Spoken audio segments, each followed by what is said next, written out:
Bismillahirrahmanirrahim. Assalamualaikum warahmatullahi taala wabarakatuh. Okey, pada hari ini kita akan bersambung semula PDPR mata pelajaran fiqh tahun 3. Okey, diminta kepada semua murid buka buku Fiqhus Shalah tahun 3. Yang lepasnya kita bagi ngaji buku yang sama, buku fiqh. Okey, pada muka surat 6 diminta semua buka muka surat 6 tajuk 2. Ni gambar tak apa nak jelas sikit, tak apa. Kamu tengok buku kat kamu. Tajuk 2, perkara yang membatalkan solat. Okey, perkara yang membatalkan solat. Firman Allah Subhanahu wa taala, a'udzu billahi minasyaitonir rajim.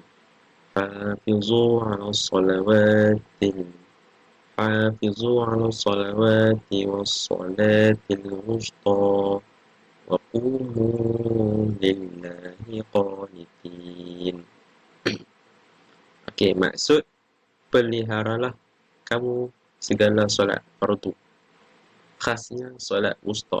Wusta ni iaitu solat pertengahan, dia kata solat asar sini.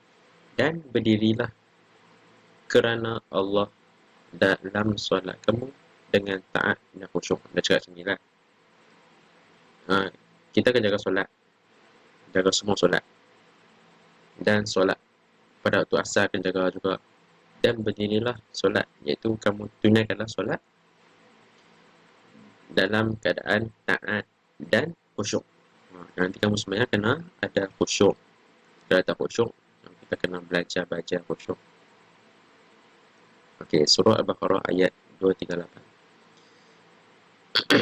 Okey, tajuk ni kita ni dia punya mukadimah saja, iaitu tajuk ini perkara yang membatalkan solat. Dalam solat ni kalau kita buat perkara-perkara macam ni, solat kita akan terbatal. Bila terbatal kena buat lain. Okey, tengok dalam kotak hijau ni. Iaitu yang pertama, dia tulis apa? Bercakap. Dalam solat ni kalau bercakap, yang memberi faham itu batal. Okey. Bercakap dengan sengaja ketika solat, itu dengan sengaja. Kalau tak sengaja, tak apa. Tapi dengan syarat benda tu sikit dia tak memberi faham. Walaupun satu hurufnya mempunyai makna. Okey. Satu huruf ni benda apa? Macam mana?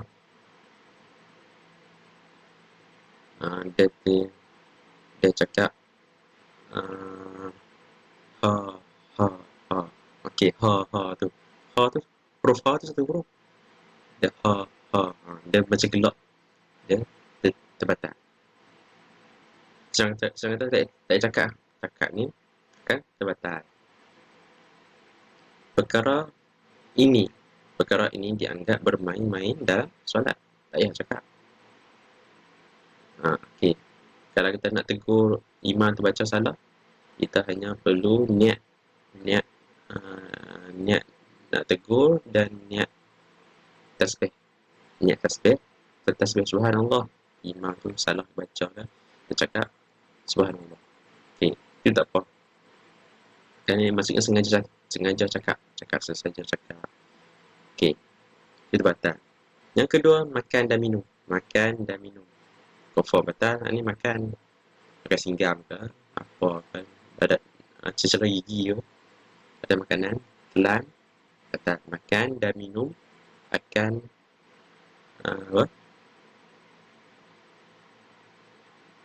apa ni, melengahkan fikiran orang yang sedang solat dari mengingati Allah. Bila kita makan, mesti dah terlupa habis Allah ni. Makan sedap, dia tak ingat dah dia tengah solat. Sebab tu solat dia tak boleh makan. Okay, orang yang bersolat perlu menegur bacaan atau perlakuan imam yang salah dengan bertasbih bagi lelaki dan menepuk belakang tapak tangan bagi wanita. Okay. Apa kalau imam tu imam baca salah. Imam baca salah, makmum dia orang lelaki. Makmum belakang lelaki kena tegur imam tu dengan dia cakap subhanallah.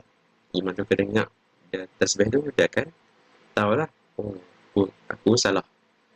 Okay. Kalau makmum belakang perempuan, okay, lelaki imam, makmum belakang tu perempuan, makmum lah belakang, tak kira lah imam perempuan kan makmum, yang penting makmum tu perempuan, nak tegur kena tepuk tapak tangan belakang. Macam mana? Tepuk macam mana? Tepuk. Okay. Tepuk tapak tangan belakang. Itu kalau perempuan, makmum perempuan. Jangan duduk tasbih pula. Okey. Perempuan tak boleh. Lelaki tak apa. Tasbih. Okey, muka surat seterusnya. Muka surat 7. Yang ketiga. Tadi kita dah belajar tadi. Tak boleh cakap. Cakap batal. Yang kedua makan, minum. Yang ketiga ialah murtad. Murtad ni berniat untuk keluar dari Islam, maka terbatal solat kerana niat perlu dikekalkan dari awal sehingga akhir.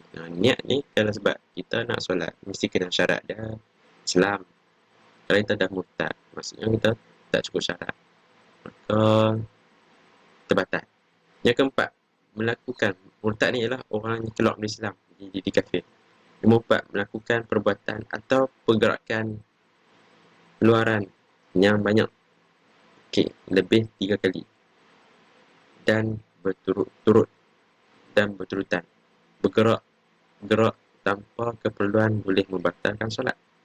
Dari Abu Hurairah, ini dia kata dari Abu Hurairah berkata bahawa Rasulullah SAW pernah bersabda, kamu bunuhlah 2 jenis binatang berbisa sekalipun sedang solat, iaitu ular dan kalajengking. Hadis riwayat Abu Daud dan Tirmizi. Kalau kamu tengah solat, tiba-tiba ada binatang berbisa seperti ulang ke kalajengking ke, kamu boleh bergerak, kamu boleh pukul dia, bunuh. Kalau setakat nyamuk tu tak boleh. Nyamuk jangan tampak 2-3 kali. Kalau datang berbisa, ular, kalajengking, pipan, itu tak apa. Kita boleh bunuh dia walaupun kita tengah solat. Okey. Tengok ni. Rasulullah pernah bersolat sambil mendukung Umamah binti Zainab. Apabila baginda berdiri, baginda mendukungnya. Apabila baginda duduk, baginda meletakkannya. Waktu Nabi tengah solat tu, Nabi mendukung lah. Angkat budak kecil tengah solat, pegang. Waktu diri pegang. Waktu bila dah duduk, Nabi letak tepi, Nabi sujud. Waktu bila nak berdiri, Nabi ambil balik, dukung balik dekat bau ni. Okey. Faham? Okey, seterusnya kita buka surat yang ke-8.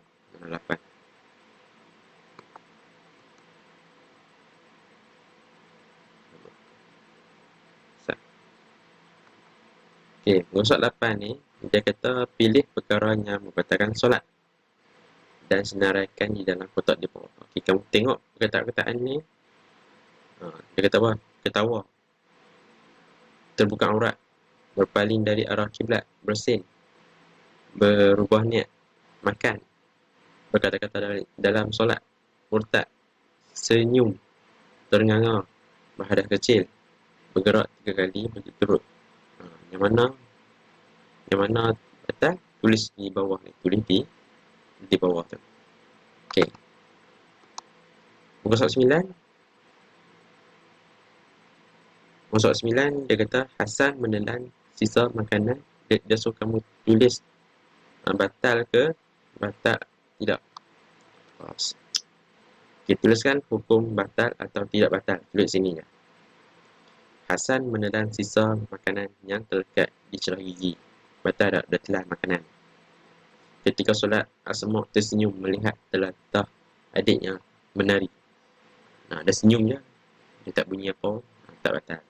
Ayah solat sambil mendukung adik, tak batal. Adik dia tak ada najis pun kat papers dia, tak batal. Soleh membunuh ular berbisa yang menghampirinya ketika solat. Dia bunuh kan? Boleh, tak batal. Yusuf menjawab salam yang diberikan tetamu ketika dia berada dalam tahiyat akhir. Dia jawab salam.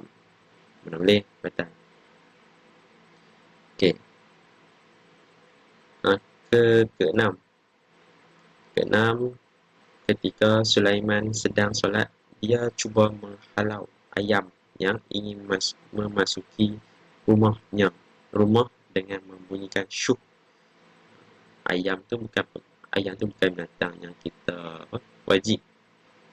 Macam ular ni bahaya, ayam tak bahaya. Maka dia bunyi syuk ni, maka batal lah. Okey. Okey, sekali saja.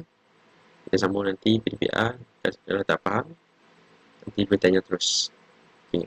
Kerja kerja kamu hanya ada muka surat ini. Muka surat 8 dan 9 saja. Okay. Assalamualaikum warahmatullahi wabarakatuh.